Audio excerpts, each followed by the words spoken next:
Okay, chapter 8. In the morning, I'm like a snake in the spring. I need to lie out on a warm rock and let the sun sink into me for a while before I can start wiggling around and get on with the day. But Mama and Daddy aren't like that at all. They're like birds. They wake up before it's light, and they're singing and fluttering around just as soon as their eyes are open. On the morning 3 days after that unreliable punk Polly T had given me his not to be trusted in 1.5 years warning about trouble heading my way, though there was none of the usual Mama and Daddy chirping or flitting about. That day, some things were just like usual. I was awake, but hardly. The only things moving were my right arm and my mouth. Get the oats, put them in your mouth, chew, chew, chew. Get the oats, put them in your mouth, chew, chew, chew. Was the only message my brain was sending out, and even that was on low speed and low volume. But suddenly, I could feel my brain getting up to cruising speed faster than it had ever done at 6 a.m. And it wasn't because of anything Mama and Daddy were saying or doing. It was because they were silent and still. And my brain knew that was unusual and just plain not right. I got a tingle down my spine, a funny taste in my mouth. And in about 1.5 seconds time, I was wide awake and watching the two of them across the table from me. Mama wasn't talking and she wasn't eating. She was just sitting there, playing with her food, which we're not supposed to do. Daddy wasn't eating either. He was just staring at his plate. Then Daddy said, real low, "So you're going to call the doctor and make an appointment today?" "Yes," she told him. Mama smiled at Daddy, too happy, too soon. "It's probably nothing to worry about, Evan."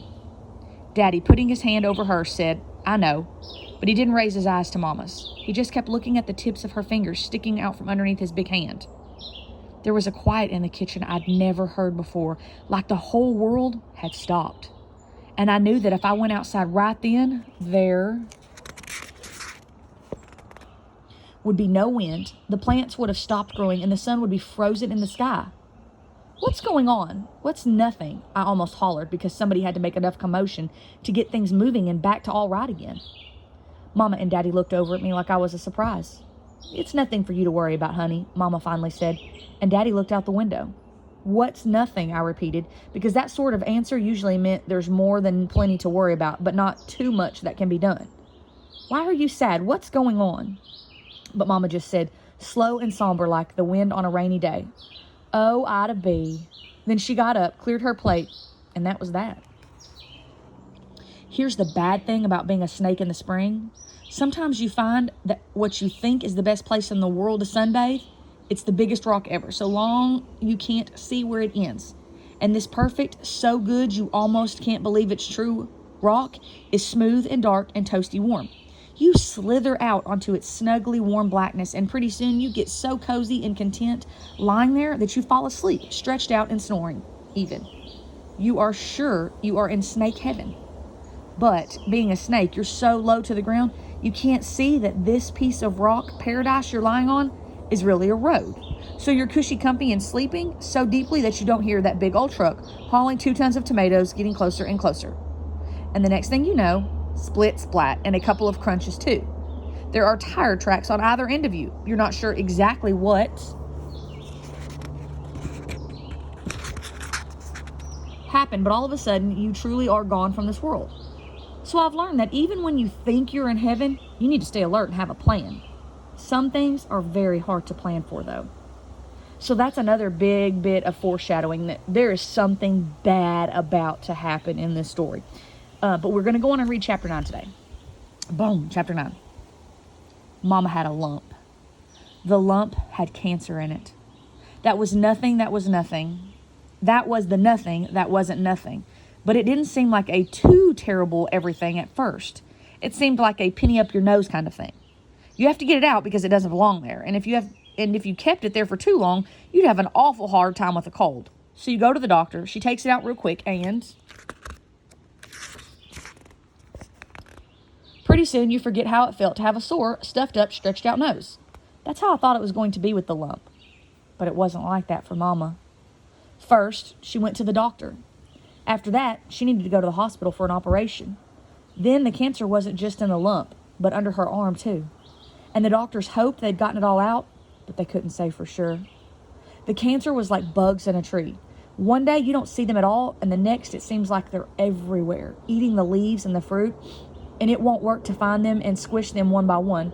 You have to do something drastic. So Mama went to the hospital for treatments, and when she'd come home, she'd be so tired she had to work hard just to say, "Hi, baby." Then she'd go into her room and lie down on the bed.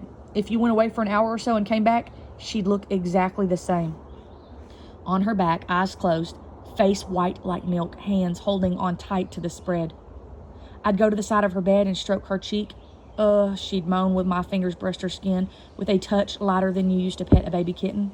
So I stopped touching her. But I asked her if she wanted me to read to her. Sorry.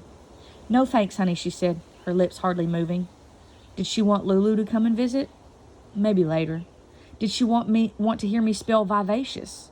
Not now, sweetie. "Mama," I whispered once we'd both been quiet for a long time. She replied, like she was answering me from a dream. "Are you going to die?"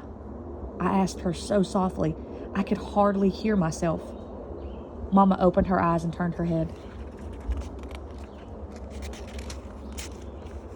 toward me. "Ida B," she said, looking at me more serious than ever. "Yes, Mama," I said back, but I couldn't look at her, so I stared at the bumps on the bedspread. "I will always be with you," she told me. "Always."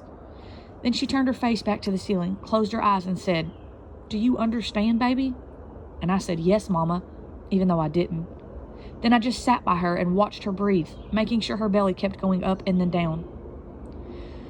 Mama's hair started falling out in big tufts on her pillow, and I would go into her room and collect it when she'd get up for a while.